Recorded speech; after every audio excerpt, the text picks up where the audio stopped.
Whether you wear a cowboy hat or a farmer's cap, if you've got cattle, you pay your beef checkoff. But do you know where it goes and who spends it and if it's worth it? Well, this is Baxter Black, and I found the answers on mybeefcheckoff.com. When I sell a critter, I'm supporting projects that keep consumers loving beef. And volunteers, beef and dairy folks like you and me, decide how the dollars are spent, and they're good at it. Each dollar invested returns a $5 bill, so get to know your checkoff at mybeefcheckoff.com. Baxter Black on U.S. Farm Report is brought to you by the Beef Checkoff. If you have questions about how your beef checkoff is invested, who makes those decisions, and what's the return, you'll find all the answers and so much more on mybeefcheckoff.com. Baxter is back this week, and he's got a story to tell. This one involves an unfortunate meeting of a fast-flying goose and a wayward rope.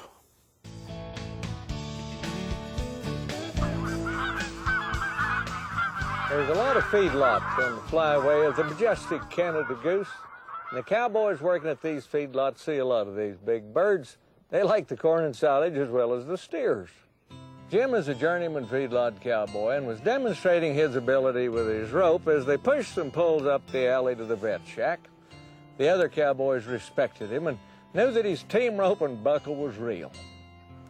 While displaying the proper angle and how to control the tip, he lost control. The rope slipped from his hand and shot straight up in the air.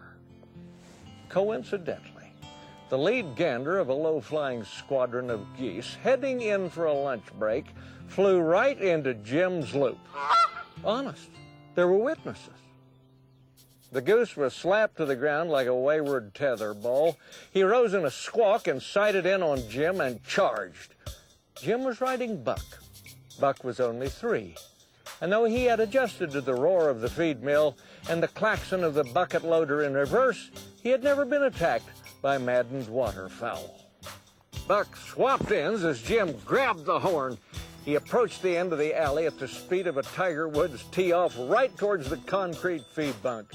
Then, while Jim was debating whether to punch the ejection seat, Buck took to the air and sailed over the bunk.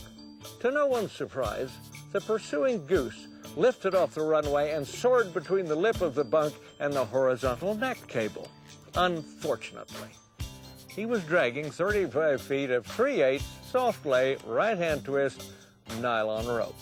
The tail of the rope whipped around the cable. The elasticity of the steel, the nylon, and the vertebrae allowed the feathered projectile to stretch far enough to spring the goose back across the feed bunk like Venus Williams returning a serve.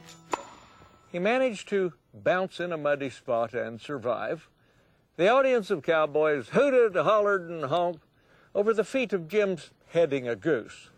Well, Jim regained his composure, eased the snorting Buck over to the bunk, and announced that tomorrow he would demonstrate his technique, goose healing.